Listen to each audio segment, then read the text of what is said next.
Bismillahirrahmanirrahim. Alhamdulillahi Rabbil alamin. Wa bihi nasta'inu ala umuri dunya wa din. Wa sallallahu wa sallam ala asyrafil anbiya'i wal mursalin. Sayyidina nabiyina habibina wa syafi'ina wa qurrati a'yunina Muhammadin wa ala alihi wa sahbihi ajma'in wa ala jami'i tabi'ina lahum bi ihsanin ila yaumiddin wa alaina ma'ahum wa fihim birahmatika ya arhamar rahimin. Amma ba'd. Wa subhanak la ilma lana illa ma 'allamtana innaka antal alimul hakim. Rabbi shrah li sadri wa yassir li amri wahlul 'uqdatam min lisani yafqahu qawli. Amin walhamdulillah. Alhamdulillah, Allah SWT masih berkenan melimpahkan nikmat karunia-Nya pada kita semua, bil khusus nikmat iman Islam, kita sehat walafiat, sehingga dengan itu kita masih diizinkan oleh Allah SWT untuk melakukan segala aktivitas kegiatan kita, bil khusus dalam rangka menunaikan tugas utama kita dalam kehidupan dunia ini beribadah pada Allah SWT. Kemudian kita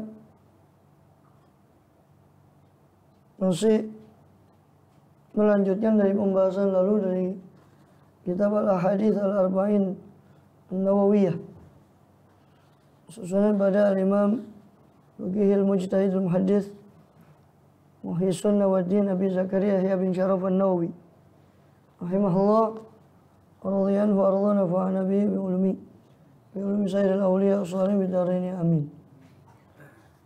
Terakhir kita sudah membahas tentang hadis yang ke-38 tentang aulia Allah, tentang mencintai para wali Allah, dan bagaimana syarat seorang itu dipilih, atau tahapan atau penyebab orang itu dipilih, diangkat jadi aulia Allah, yaitu dengan betul-betul memperhatikan perkara yang wajib, membereskan yang wajib, kemudian beristiqomah untuk melakukan amal-amal sunnah. Sekarang kita masuk ke hadis berikutnya tentang pekerjaan yang tersalah. Itu bukan bersalah, sebetulnya itu tersalah. Tersalah itu tidak sengaja. Kalau bersalah itu berarti ya sengaja bersalah. Jadi kurang tepat itu. Tersalah, terlupa, dan terpaksa atau dipaksa. Perbuatan orang bahwa agama itu memaafkan orang yang melakukan sesuatu karena tersalah tanpa sengaja, atau terlupa karena lupa, atau karena memang dipaksa, atau boleh dikasih judul Raful Haraj fil Islam, diangkatnya beban dalam Islam. Dan hadis ini meringankan beban seseorang, atau diangkatnya atau adanya keringanan dalam Islam berupa dimaafkannya perbuatan-perbuatan seperti itu tadi. Diriwayatkan dari An Ibnu Abbas, dikatakan An Ibnu Abbas radhiyallahu anhu anna Rasulullah sallallahu alaihi wasallam qala, Rasul SAW bersabda, innallaha tajawaza an ummati, sungguhnya Allah SWT memaafkan untukku, kata Rasul, an ummati, dari umatku, al-khoto'a, perbuatan yang tersalah tanpa sengaja, wan nisyana, dan perbuatan yang lupa, kelupaan, ketersalahan, kelupaan, al-khoto'a, ketersalahan, wan nisyana, dan kelupaan, wa mastukrihu alaih, dan apa-apa yang dipaksakan atasnya, yang dipaksa atasnya, perbuatan yang dilakukan dengan terpaksa. Hadis hasan rawahu Ibnu Majah wal Baihaqi wa ghairuhuma. Ini hadis hasan diriwayatkan oleh Ibnu Majah dan Baihaqi dan yang selain keduanya. Dari Abdullah bin Abbas radhiyallahu anhu bahwa Allah itu tajawaza, innallaha ta'ala tajawaza. Allah memaafkan. Asal maknanya tajawaza itu melampaui. melewati. Jadi seolah Allah tidak ngereken ini, Allah lewati perbuatan itu. Jadi maksudnya ya dimaafkan, tidak dianggap dosa. Tapi biasa kalau kita mengartikan tajawazah ya biasa memaafkan gitu. Karena kalau diartikan artinya aslinya melewati itu, kok kayak bingung. Melewati. Ya. Karena Allah tajawaz ali, soalnya Allah memaafkan untuk saya atau karena saya. Jadi tidak usah GR kita. Itu Allah memaafkan itu karena keagungan Rasulullah SAW. Bukan karena kita. Ya memang pertama karena rahmat rahimnya Allah. Tapi dikatakan di situ li, karena aku, kata Rasul. Ya Allah juga memberikan kekhususan, semua kekhususan bagi umat Muhammad SAW karena kemuliaan beliau SAW sebagai Nabi, Rasulnya. An ummati, dari umatku, al-khata' wa nisyan. Ya. Dari umatku, Allah alam kalau umat terdahulu ya bisa jadi ya, tidak diberikan kemuliaan seperti itu. Karena atas umatku ini berarti kekhususan bagi umat beliau SAW. Al-khata' wa nisyan. Perbuatan khata', tersalah, baik hukumnya atau dosanya dimaafkan, hukumnya dimaafkan atau dosanya dimaafkan. Ini bukan berdosa tapi dimaafkan. Ya. Nanti ada memang beberapa pengecualian kasus dalam fikih yang walaupun dimaafkan itu tetap mengganti suatu masalah harta orang lain. Tidak sengaja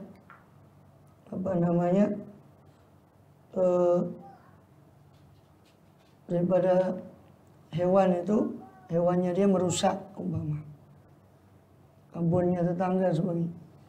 Ya, walaupun tidak sengaja dan itu hewan kan yang ada. Tapi tetap si pemilik wajib mengganti. Bukan hewannya nggak ada hukum. Nah, itu pengecualian. Tapi secara umum Allah memaafkan secara umum. Yang susah itu kalau kaitannya sama manusia, makanya dikatakan bahwa hubungan dengan Allah itu yubna alal musamahah, dibangun berdasarkan musamahah, kemaafan Allah, sifat kemaafan Allah. Makanya kalau kita dosa ya bukan kita mengentengkan dosa, tidak, tapi aja kalau dosa itu langsung kaitannya sama Allah itu ya cukup istighfar, menyesal, taubat betul-betul, insya Allah pasti Allah mengampuni. Kita husnuzon pada ampunan Allah. Tapi kalau dosa itu nyangkut manusia lah, ini hubungan sama manusia yubna alal musyahah, dibangunkan ya hubungan antar manusia itu dibangun berdasarkan musyahah, kepelitan manusia, sifat pelitnya manusia. Tidak bakal rela dia kecuali harus menuntut ganti. Jadi hubungan dengan Allah dibangun atas dasar musamahah, sifat kemaafan Allah. Hubungan antara manusia dibangun atas dasar musyahah, pelitnya sifat manusia. Karena yang bilang manusia itu pelit itu Allah sendiri. Idza mas'ahul khairu manu'a. Orang insan itu kata Allah sang pencipta sendiri yang mengatakan manusia itu kalau dikasih kebaikan dia manu'a, mencegah kebaikan itu. Pelit. Ilal musallin, kecuali orang yang sholat. Jadi umumnya manusia. Makanya lebih baik kita punya, ya bukan berarti mengapakan dosa. Kalau kita suruh pilih, lebih baik kita menghindarlah dari dosa sama manusia karena susah, minta halalnya itu agak sulit. Itu kalau kita punya keberanian minta halal, kadang-kadang kita juga agak mau minta halal gimana. Kalaupun minta halal belum tentu juga dihalalkan umpama. Agak repot lah. Makanya Rasulullah SAW kalau beliau bersabda mengingatkan kita kalau ada di antara kalian man kana indakum mazlimah. Kana indakum mazlimah apa? Siapa di antara orang kana indakum mazlimatun. Siapa yang di sisi seorang dari kalian itu ada kezaliman sangkutan hak orang lain, falyatahallalhu qabla ya'tiya yaumun la yanfa'u fihi dinarun wala dirham, kama qala sallallahu. Siapa orang yang dia punya sangkutan kezaliman pada orang, hendaknya dia halalkan. Dia minta halal maksudnya. Falyatahalal, hendaknya dia meminta kehalalan dari orang tersebut sebelum datang hari yang dimana di hari itu tidak bermanfaat lagi uang. tidak bermanfaat lagi harta untuk mengganti. Yang ada cuma amal. Amal kita yang digunakan untuk mengganti. Ya kalau sangunya banyak, ya, kalau sangunya pas-pasan ya rugi, bangkrut. Ya, habis dengan kezaliman tadi. Ya, dan itu yang diceritakan oleh Rasulullah SAW sebagai orang muflis. Orang yang muflis itu, kata sahabat, oh itu orang yang tidak punya harta. Ya bukan, orang muflis itu orang yang datang nanti hari kiamat dengan bawa sholatnya, bawa puasanya, bawa pahala macam-macam. Terus datang orang-orang itu menuntut dia, ya Allah ini sudah memukul saya, ini sudah mengambil hak saya, dan seterusnya. Maka diberikan hasanatuh, kebaikan orang tadi kepada orang-orang untuk membayar tadi. Hatta faniyat hasanatuh, sampai habis kebaikannya, naudzubillah. Dan yang menuntut masih banyak. Maka ditimpakan dosanya orang yang menuntut itu kepada dia, naudzubillah. Bentar. Jadi kalau Allah itu maha pemaaf, makanya saking pemaafnya Allah, sampai masalah khotok ini, perbuatan tersalah Allah maafkan. Ya, urusan ada totalan dengan orang itu urusan lain ya, tapi Allah maafkan itu. Ya, tetap mengganti, kecuali orangnya bilang sudah usah, itu lain lagi. Ya. Yang dimaksud dengan khotok itu kan kadang diartikan juga dosa, kesalahan. Tapi khotok di sini kata ulama itu didul amat, lawannya kesengajaan. Bukan khotok didul sawab, bukan khotok lawannya sawab, lawannya kebenaran, bukan. Salah lawannya benar, bukan. Tapi ini khotok lawannya amat.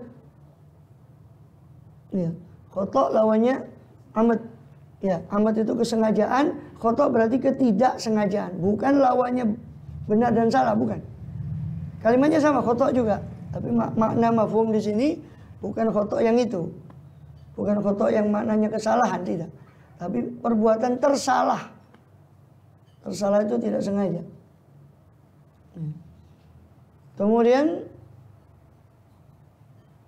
ya, kenapa? Karena namanya khotok itu ya maksiat. Kalau perbuatan memang betul-betul sengaja berbuat salah ya jelas maksiat. Tapi khotok yang dimaafkan itu yang tersalah, yang tidak sengaja. Kemudian anisyan. Ya. Perbuatan lupa. Ya, lupa. Itu dengan kasronun.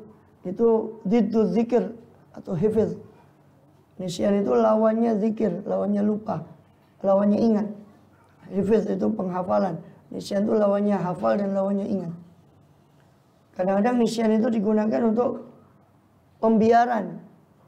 Seperti nasullah fanasiyahum. Allah, mereka di dunia melupakan Allah, maka di akhirat Allah melupakan mereka. Bukan berarti Allah lupa. Lupa itu kan suatu kekurangan. Masa Allah lupa? Bukan. Maksudnya nasiyahum ay tarokahum. Allah membiarkan mereka, tidak direken. Itu maksudnya Allah lupa, bukan Allah lupa terus seperti lupa kita. Karena mereka di dunia tidak ngereken Allah, tidak zikir kepada Allah, sering melalaikan Allah, maka di hari itu Allah lupakan mereka. Ini Allah tidak anggap. Untuk bilang minta. Jadi kadang nisyan itu kadang maknanya itu bukan hanya lupa, kadang maknanya meninggalkan sesuatu. Hadis hasan ini riwayat Ibnu Majah dan Baihaqi, dan memang hadis ini sebetulnya mengandung satu diskusi dari ulama ahli hadis sendiri. Karena di situ disebutkan juga di Ibnu Hibban dan Daruqutni sanadnya sahih. Ya. Bahkan semua rijalnya itu dalam Bukhari Muslim itu diakui. Bahkan Imam Hakim mengatakan hadis ini sahih menurut syarat Imam Muslim. Akan tetapi ada sebagian ulama yang berpendapat hadis ini mursal. Ya. Di antara Imam Ahmad bin Hanbal, Imam Hatim Razi mengatakan wasluhu maudhu. Sebab bahkan mengatakan hadis ini mursal. Mursal itu berarti cuma sampai kepada sahabat saja. Sahabat tidak mengatakan dari Rasulullah, dia berhenti pada sahabat, ada yang mengatakan begitu. Mursal. Bahkan ada yang mengatakan hadisnya yang mutasil, yang sambung sama Nabi itu ada tapi maudhu katanya menurut sebagian ahli hadis. Ya. Maka tapi semua pendapat itu kata Ibn Hajar al-Haytami dan Fathul Mubin secara Arba'in mengatakan semua pendapat tadi yang mengatakan hadis ini mursal sebagai atau itisolnya hadis yang mutasil itu hadisnya maudhu palsu yang bersambung ke Rasulullah. Dan semuanya itu ya tetapi ditolak semuanya karena ada kaidah yang masyhur bahwasanya kalau ada bertentangan hukum satu hadis, satu mengatakan ini muttasil, satu mengatakan ini mursal, maka yang dibenarkan yang pertama, yang muttasil. Karena berarti kalau yang muttasil ini menyatakan ini sambung ke Rasulullah, berarti dia ada tambahan informasi tentang ketersambungan. Yang mursal tidak sampai informasinya kepada dia, maka yang dibenarkan yang lebih, yang informasinya lebih. Maka tetap, makanya hadis ini oleh banyak juga para ahli hadis, walaupun sebagian memberi catatan hadis ini, tapi banyak juga para ahli hadis mengatakan ini hadis sahih atau minimal hasan. Ya. Dan hadis ini manfaatnya merata di hampir seluruh bab-bab fikih. Banyak daripada bab fikih itu pasti terjadi 3 macam perbuatan tadi itu kan, kondisi perbuatan tadi apa? Tersalah, lupa, atau dipaksa. Itu hampir terjadi di beberapa kasus. Puasa, ada lupa kan di puasa. Sholat, ada lupa. Ada yang bahkan dipaksa untuk berbuka puasa oleh orang kafir atau apa. Itu dimaafkan. Ini sah hukumnya. Puasanya sah walaupun dipaksa. Lupa dia makan, minum, sah. Cuma bedanya sholat dengan puasa, bedanya kalau sholat makan sedikit lupa, ada sedikit lupa kalau dia sedang sholat ditelan. Kalau sedikit itu dimaafkan. Kalau puasa walaupun makannya banyak, selama dia lupa, ya betul-betul lupa. Lali, duduk ngelali. Ya, pura-pura lali. Ya. Jadi itu dimaafkan walaupun banyak. Apa bedanya? Karena puasa kan tidak ada gerakan khusus. Kalau sholat kan ada gerakan khusus yang kemungkinan bisa mengingatkan dia bahwa dia sedang sholat. Maka yang dimaafkan di sholat cuma yang sedikit. Yang dimaafkan di puasa banyak. Karena puasa kan tidak ada gerakan khusus. Puasa kan cuma ngempet. Ini ngempet tidak makan, ngempet tidak minum, ngempet kan tidak ada gerakan khusus. Nah, kalau sholat ada gerakan khusus. Maka yang dimaafkan dalam sholat cuma sedikit. Mereka agen yo batal dalam sholat. Yang mangan sholat kok yang mangan yo batal. Ibaratnya ojo sholat sih malah karena luwe yang mangan sih kan gitu. Kalau memang lapar ya makan dulu gitu. Ya, jadi itu bedanya. Tapi dimaafkan. Perbuatan seperti itu, lupa itu dimaafkan. Cuma bedanya sedikit sama banyak gitu. Dalam sholat dan dalam puasa. Secara umum perbuatan yang lupa tadi dimaafkan secara umum. Ya. Kemudian bahkan sampai ada kata ulama, orang yang sudah biasa Senin Kemis dia puasa, tiba-tiba satu hari dia lupa kalau itu Senin, terus dia sarapan atau makan, terus baru ingat loh ini Senin, maka boleh kalau dengan cara sudah biasa. Kemudian bahkan ada ulama mengatakan bahwa hadis ini nisfus syariah. Hadis ini separuh dari syariat. Hadis tentang ini innallaha tajawaza lian umat ini separuh dari syariat. Kenapa? Karena perbuatan manusia itu mencakup, ya kan, munculnya perbuatan manusia itu bisa karena sengaja, itu amat tadi, bisa juga tidak sengaja. Nah, sengaja itu ketidaksengajaan bisa mungkin tadi tersalah karena memang betul-betul nggak sengaja, atau karena kelupaan, atau karena memang dipaksa. Ya. Maka kan perbuatan manusia kan, sedangkan fikih atau hukum itu kan mencakup, fikih itu tentang hukum af'alul mukallafin, perbuatannya orang mukallaf. Sedangkan perbuatan orang mukallaf itu 2 macam, ada yang sengaja dan ada yang tidak sengaja. Maka dikatakanlah hadis ini separuh syariat karena dia khusus membahas perbuatan yang tidak sengaja, maka seolah-olah separuh syariat hadis ini. Nisfus syariah. Ya. Nah, kemudian Qaduli menatakan solihan anna hadzal qism ma'fun anhu. Maka dari hadis ini diketahui, bisa diambil kesimpulan secara sharih, secara tegas lafal hadis ini bahwa bagian ini yang tersalah, yang lupa, yang dipaksa itu ma'fu, dimaafkan. Ya. Kemudian secara mafhum anal awal mu'akhadun bi walil ulama tibari mantuki. Ya, mafhumnya bahwa yang pertama itu bisa juga disiksa, itu khoto itu tadi. Ya. Kemalakuan tadi kan mutal hikmah nazar. Jadi secara sore dia itu ma'fu, secara mafhum ya al awal mu'akhadh, yaitu yang pertama itu yang sengaja tadi.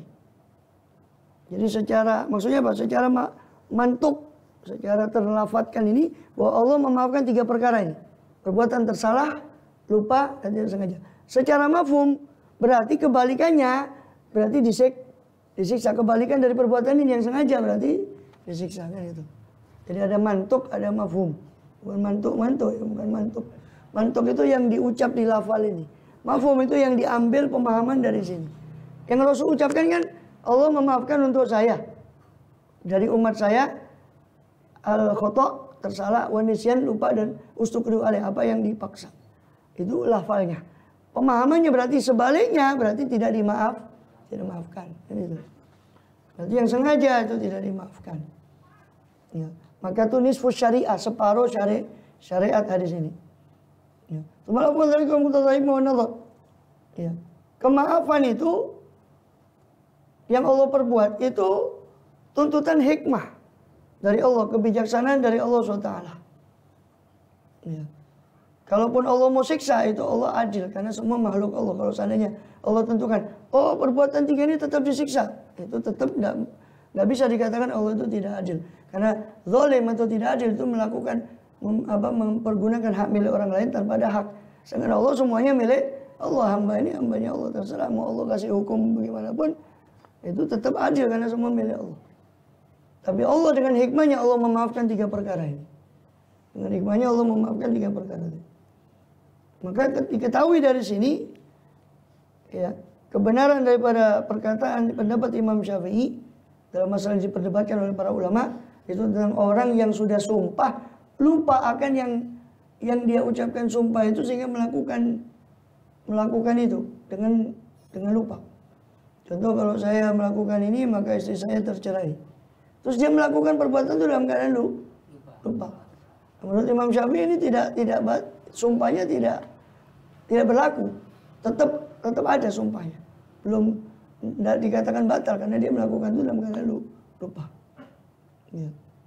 Kemudian jadi dikatakan bahwa tapi sumpahnya juga tidak harus di kafaroh kalau dia mau kafaroh sumpah.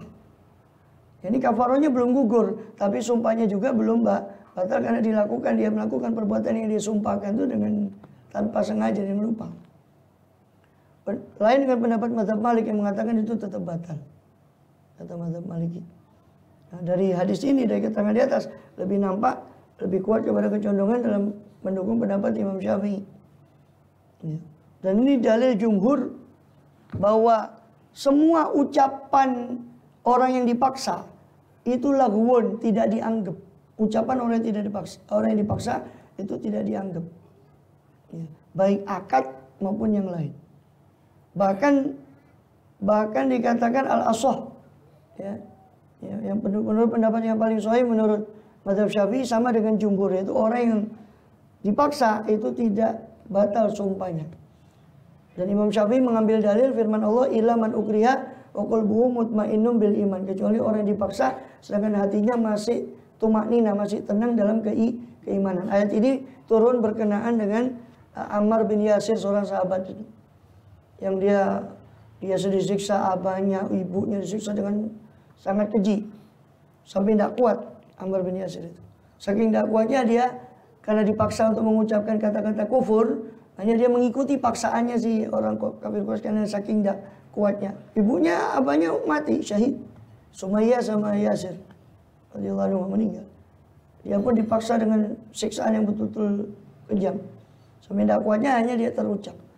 Pulang karena sudah dilepas, dianggap mengucapkan perkataan yang sudah dituntut kekafiran oleh orang kafir Quraisy. Kalau dipikir Ammar sudah mengikuti, dilepas pulang ke Rasulullah, nangis dia. Kenapa ya Ammar? Ya Rasulullah, dia ceritakan, saya tadi paksa begini, saya mengucapkan kalimat kekafiran, bagaimana ya Rasul? Celaka saya karena saya sudah mengucapkan kalimat. Turun ayat ini, illa man ukriha wa qalbuhu mutmainnun bil iman, kecuali orang yang dipaksa sedangkan hatinya masih ada iman, masih tumakninah, masih tenang dengan iman. Cuma dia terpaksa saja mengucapkan seperti itu. Maka Imam Syafi'i dari hukum ini, dari ayat ini, beliau menghukumi bahwa orang yang dipaksa itu tidak batal sumpahnya dengan melakukan sesuatu yang melanggar sumpah, tapi dilakukan dalam keadaan terpaksa. Itu tidak bisa dikatakan sumpahnya rusak atau batal, tidak. Ya. Bahkan orang itu pun tidak dikatakan kafir ketika betul-betul terpaksa. Ya memang kalau dia mau menentang, melawan sampai dia syahid, itu pahalanya tinggi di sisi Allah. Tapi kan tidak semua punya orang keberanian. Semua tidak punya keberanian seperti itu. Jadi kalau dia melakukan, mengucapkan seperti itu, maka itu pun tidak dianggap kufur. Ya. Tidak dianggap daripada kekufuran. Kemudian maka di sini juga orang kalau dia bersumpah dalam keadaan terpaksa, maka dia tidak terlaksana pada sumpahnya. Dan juga perlu kita ketahui bahwasanya para ulama ya, bersepakat bahwa orang yang dipaksa atas kekafiran, paksa untuk melakukan ucapan atau perbuatan yang menuju kepada kekafiran, si muslim ini harusnya dia mendatangkan siasat.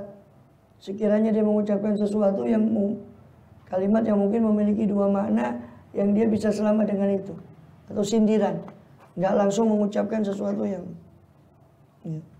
Wa bima yu'minu kufrun malam yukra al-tasrif bi khususi. Ya.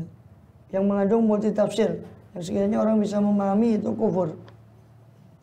Ya. Kemudian dengan syarat tumaninah, syaratnya dia harus tetap tenang hatinya dalam keimanan, dia tidak meyakini apa yang dia ucapkan.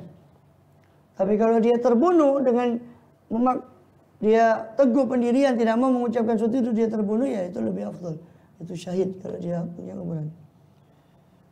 Walaupun qatul bikra ijma'an kata zina. Wa adamu al-asi yubahu bihi. Dikatakan bahwa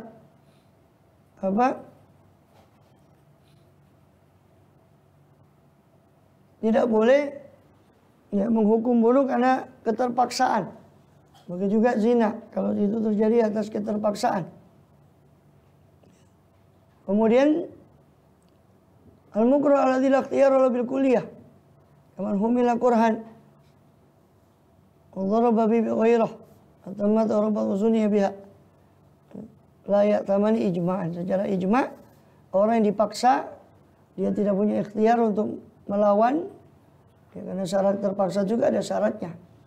Kan gitu. Yang dia paksakan itu memang ancaman-ancaman yang membahayakan nyawanya orang ini yang dipaksa ini. Kalau dia tidak lakukan, maka dibunuh dan sebagainya.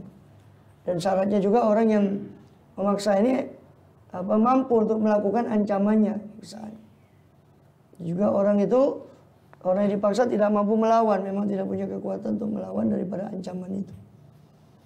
Kalau betul-betul terpaksa betul dengan syarat-syarat demikian, maka baru bisa dikatakan dia itu terpaksa.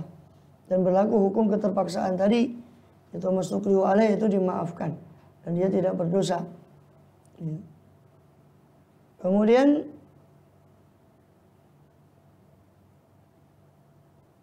ya. Dan ini tidak bertentangan dengan hadis yang diriwayatkan oleh Abu Darda radhiyallahu anhu dari riwayat Ibnu Majah, la tusyriku billahi syai'an in qutitum aw harriqtum.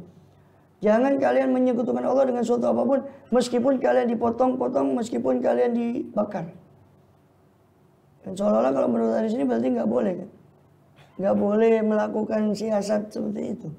Kalau menurut hadis ini, tapi dikatakan bahwa yang dimaksud di hadis ini adalah larangan syirik dengan hati. Kalaupun cuma dengan lisan itu masih dimaafkan ketika dalam keadaan darurat, keterpaksaan tadi.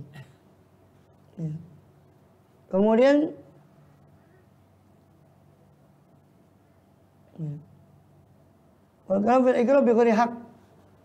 ini pembahasan ini kalau keterpaksaannya itu dengan tidak ada hak kepada sesuatu yang batil. Tapi kalau kepaksaannya itu karena sesuatu yang Islam, seperti dia dipaksa seorang harbi itu, akhirnya dia masuk Islam, maka sah keislamannya. Karena dengan mengucapkan dua kalimat syahadat itu dia sudah masuk ke dalam Islam. Kemudian di situ beliau juga menukil daripada faedah dari ayat.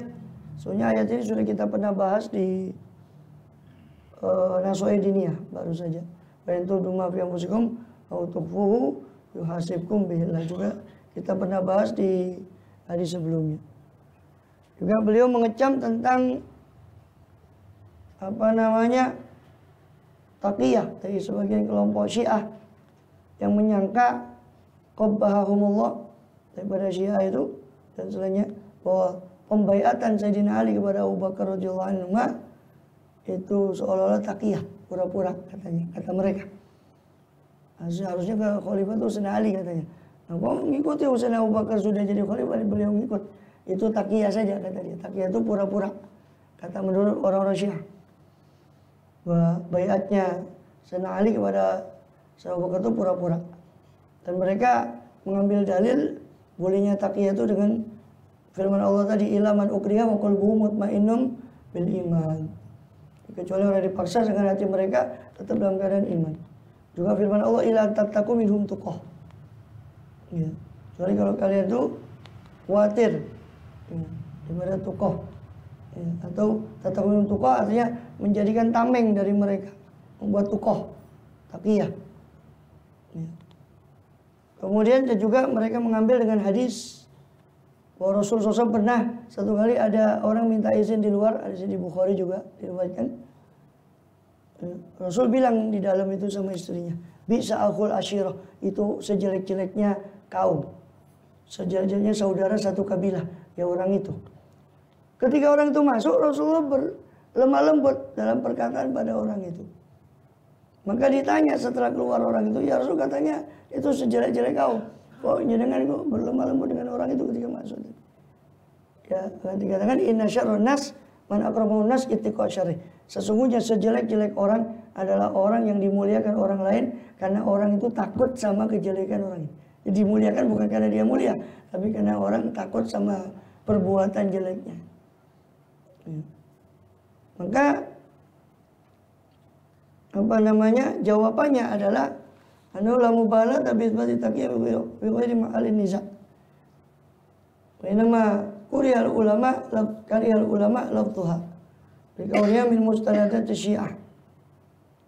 Ya. Sebetulnya tidak masalah dengan mengisbatkan taqiyah di selain tempat yang diperdebatkan. Artinya selama kepura-puraan tadi kan diperbolehkan ketika dalam keadaan darurat betul-betul. Ya. Hanya saja ulama itu yang tidak suka lafaz taqiyah itu, karena taqiyah itu biasa digunakan oleh kelompok Syiah tadi. Maka jika tidak karena kebencian ketidaksukaan mereka kepada lafaz taqiyah yang digunakan oleh Syiah, maka seluruh alam ini, jumhur ini sudah sepakat untuk bolehnya menggunakan lafaz semacam taqiyah itu tadi, atau kepura-puraan tadi ketika itu betul-betul darurat. Sepakat ulama, boleh dalam keadaan darurat itu. Tapi para ulama juga mengecam. Kalau yang mengecamnya apa? Yaitu perkataan mereka bahwa Sayyidina Ali seolah taqiyah kepada Abu Bakar dalam masalah pembayatan. Ini yang mereka para ulama tidak terima. Apa fungsinya Sayyidina Ali taqiyah dalam keadaan seperti itu? Sayyidina Ali itu seorang pemberani yang tidak takut kalau memang itu benar. Jadi kalau memang beliau menerima wasiat dari Rasulullah dan Sayyidina Abu Bakar seolah diposisikan oleh orang-orang Syiah itu merebut seolah-olah. Maka Sayyidina Ali itu bukan orang tipe-tipe orang yang suka bersiasat atau lain di mulut dan seperti itu. Dia seorang pemberani. Itu daripada Khaybar itu sendiri beliau waktu perang Khaybar itu beliau angkat, beliau cabut itu sendirian. Ya, bagaimana Amr bin Abdi Wad itu orang tinggi besar daripada kafir musyrik itu tadi, ketika menantang duel, Sayyidina Ali yang maju. Tidak mungkin Sayyidina Ali yang pemberani seperti itu kemudian perlu taqiyah kepada Sayyidina Abu Bakar. Justru dengan tuduhan taqiyahnya Syiah itu tadi, berarti mereka dia melemahkan Sayyidina Ali sendiri, maksudnya mau membela tapi akhirnya melemahkan Sayyidina Ali. Maksud Sayyidina Ali yang pemberani demikian kemudian terpaksa taqiyah dalam satu urusan yang sebetulnya tidak perlukan taqiyah di situ. Itu jawaban para ulama, dan panjang lebar Musannif Ibn Hajar Al-Haytami membahas masalah ini di Shawa'iqul Muhriqah, Ikhwani Syayatin wa Dhalal Tidak wa Zandaqah. Jadi kitab Shawa'iqul Muhriqah yang mengecam termasuk Syiah, semua para ahli bid'ah itu beliau kecam di kitab beliau khusus Ibn Hajar Al-Haytami. Wallahu a'lam bishawab. Qala jami'u kabir ulama min afiya an Ali radhiyallahu anhu. Dan bahkan banyak para pembesar Ahlul Bait yang menafikan taqiyah dari Sayyidina Ali dalam masalah itu tadi. Jadi para Ahlul Bait pun menjelaskan bahwa tidak ada taqiyah dari Sayyidina Ali. Itu cuma akal-akalan orang Syiah karena untuk menetapkan pendapat mereka bahwa memang betul-betul Sayyidina Abu Bakar itu merebut seolah-olah begitu. Sehingga ketika kita sangka dengan Sayyidina Ali kok tetap bayat, mereka jawab, oh itu taqiyah, kata mereka. Allahu a'lam. Wallahu a'lam bishawab. Mudah-mudahan kita dijauhkan daripada ahlu bidah dan daripada bidah tadi seperti masalah akidah, selamatkan iman Islam kita, memaafkan segala kesalahan kita karena tadi sesuai dengan apa tema hadis itu tadi, kemaafan Allah SWT sampai lupa berbuat secara lupa dan atau tidak sengaja. Wallahu a'lam bishawab. Al-Fatihah.